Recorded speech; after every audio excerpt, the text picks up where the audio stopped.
Class, upang formal nating simulan ang talakayan ngayong umaga, ay magsitayo ang lahat para sa ating panalangin.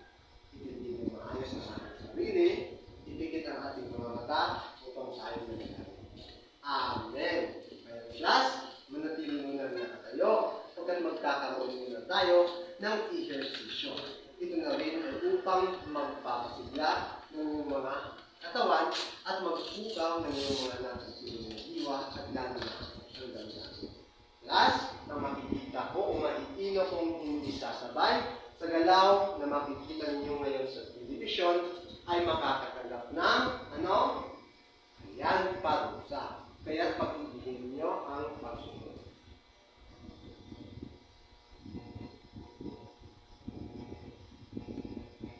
Sige, sayaw class, sayaw. Sabay-sabay tayo kumembon. Ayan, narsisyo ba ang lahat? Ayan, nakita kong gumiling-giling ng gusto si Melon dito. At sa kabila naman ay ngiti-ngiti si Sotividia. Kaya nakikita ko na kayo nasisiyahan sa ating posisyon. Ngayon, bago kayo magsiupo sa inyong mga upuan, ay pakikulot ng mga basura na nakakalat sa sahig at pakitalawa naman ang mga nakasingit na basura sa inyong mga upuan. Ayan, bibigyan ko kayo ng 5 segundo. Ayan, kung tapos na, ay pakiayos ng mga hangin ng inyong upuan. Kailangan magkakapang ito sa magkabilang bahagi ng upuan. Ayan, tapos na class. Susuri ito. Mukhang malinis na. Ngayon, ay maaari na kayong magsimula. Pakitingnan ang inyong mga katabi. Sa kanan, sa kaliwa, sa likuran. Balik naman ang inyong mga katabi ito sa harapan. At batiin ninyo ang inyong mga kaklase nang nagsasabing magandang umaga, aking mga kaklase. Sige, simulan natin. 1, 2, 3. Yan. At pakingitian na rin ang inyong mga kaklase. Yan, maraming salamat. Ngayon, sa aking klase, ay may mga alituntunin kayong dapat sabihin. At narito, makinig kayo at itingin nyo mga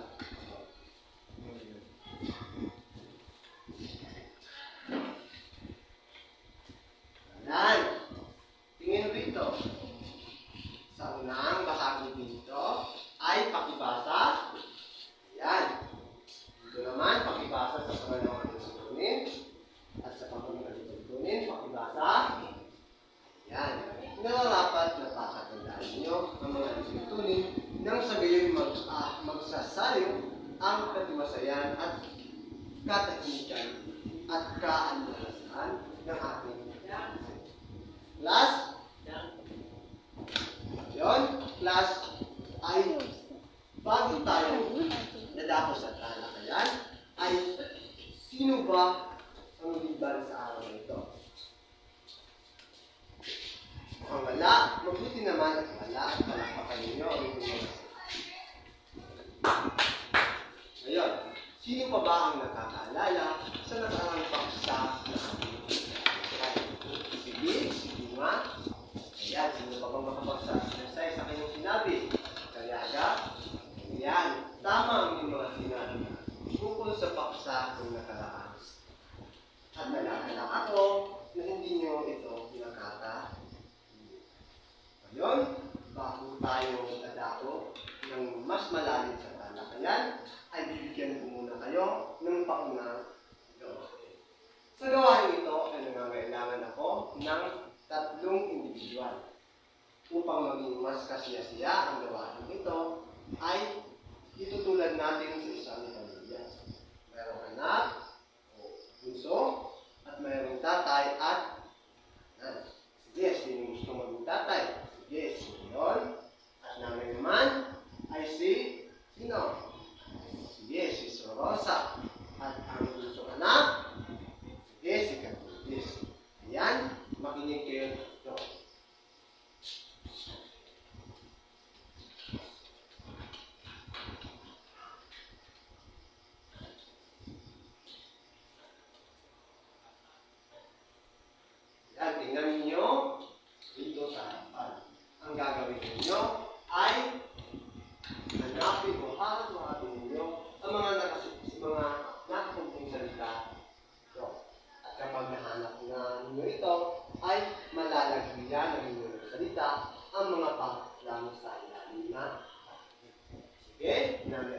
ay pumarito na sa harapan.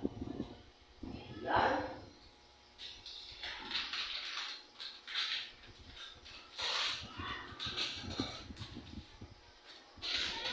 Yan.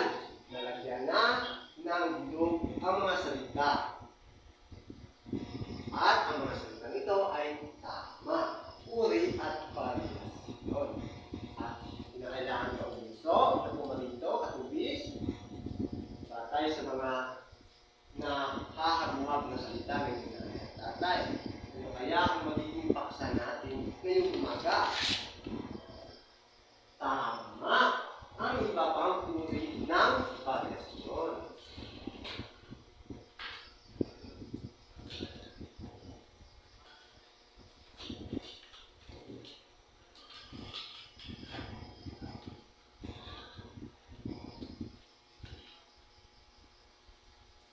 Yan, basahin mo ulit. Yan, ulit bago ang lahat, ay aanuhin muna natin ang mga layunin na nais natin makamit. Sa unang bahagi nito ay basahin ang unang layunin. Sa bahagi nito ay basahin naman ang pangalawang layunin. Ang pangalawang layunin ay basahin ito. Yan, maraming salamat. Ngayon, class, kapag nakarinig kayo ng salitang variasyon, ano ang maisalisip niyo? O ano ang yung ideya tungkol dito? Sige, si Bunga. Sige, kayo nangangailangan pa ako ng karagdagang ideya. Sige, Buya. May punto rin.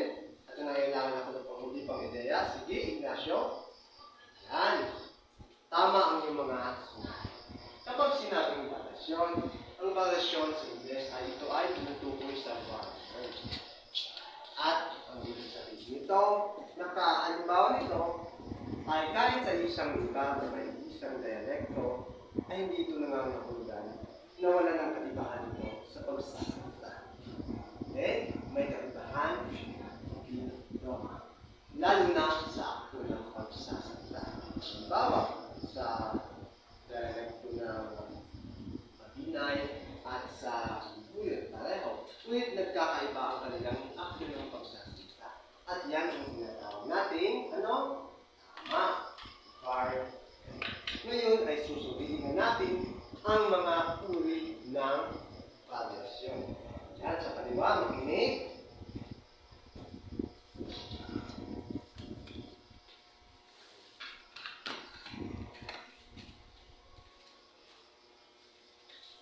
At ang unang uri ng variasyon ay ang tinatawag na basahin. Basahin. Ayan. Ayan. Sino makapagbibigay ng ideya? Sige, Enaferio. Sa kaliwa naman, meron pa. Sige. Basahin ang kahulugan ng diin. Dito sa bahagi ito. Ayan. Maraming salamat. Lagi niyong tatandaan kapag ang diin ang pinag-uusapan sa variasyon ng wika ay emphasis sa letra o pantig ng salita. Ulitin niyo nga.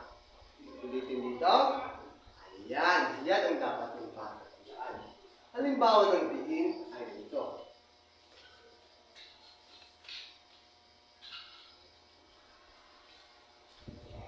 Halimbawa na lamang ito ay ang mga palatubika na ganito na siyang mabilis na bigkasin at paiwalaman at iba rin ang paraan ng pagbibigkas nito. At sa pamamagitan ng mga diin o paraan ng pagbibigkas ng salita ay matutukoy mo ang pinagmulan ng isang tao. Ang pinagmulan niya sa pamamagitan lamang ng pakikinig sa kanyang akto ng kanyang pagsasalita. Yan. At ang kasunod na uri ng variasyon. Ano kaya hulaan ninyo? At ito'y morphologia. Ulitin nyo. Sa likuran, ulitin. Ayan. Morphologia. Ayan, ulitin ko na. Kapag sinabi morphologia, ulitin ng ideya sa likuran, sa bilita, ayan, maraming salamat.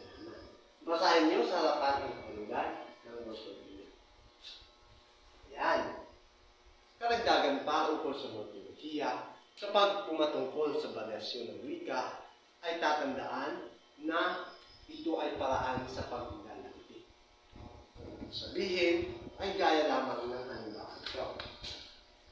Ang unang halimbawa ay yung putulin ay may palapi na inilagay sa ulit. At iba ang kahulugan nito. Kapag sinabing putulin ay putulin na dyan. At kapag pinagputulan ay yung dyan yung pinutol o yung lugar na pinaggagalawan o pinagaganapan ng isang pangyayari. Naintindihan na ba? Yan. So yun ay pumunta na tayo sa pangatlong uri ng variasyon. Wala niya ito. At ito ay syntax. Magbigay ng ideya dito kung ano ang syntax. Sige. Banyan. Yan, maraming salamat.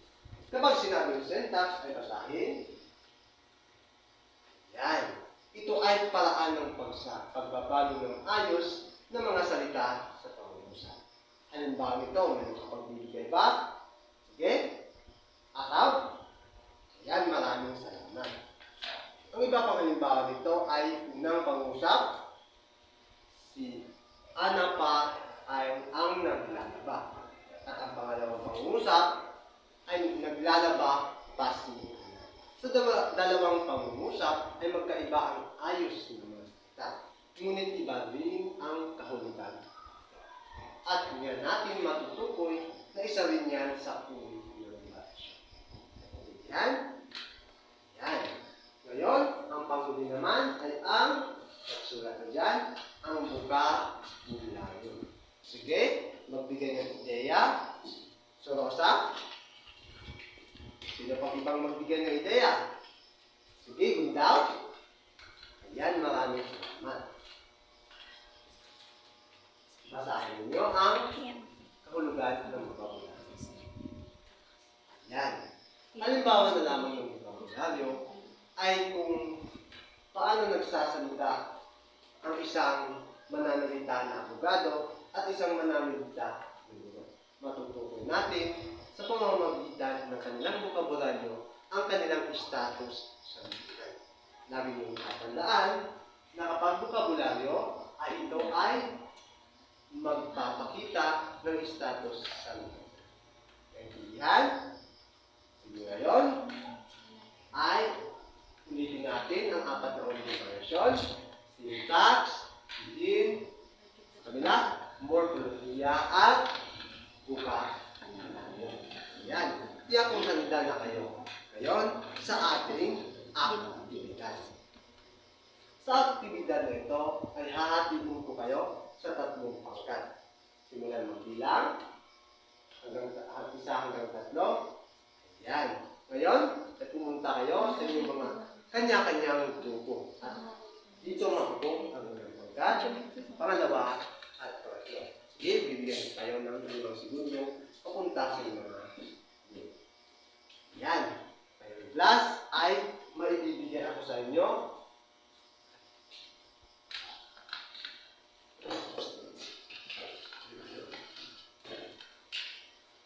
Yan. Ang mga nakalamukot na papel na ito ay naglalaman ng iyong mga gawain. Sa unang pangkat, pangalawa, at pangatlo. Ayan, buksan ninyo.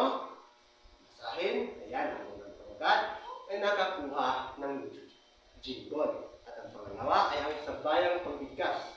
At ang panghuli naman, ano, sabihin mo, Milon? Ayan, pagtutula. Ngayon, makinig kayo ng maigi at narito ang mga pamantayan. Sa jingle, sa pagtutula,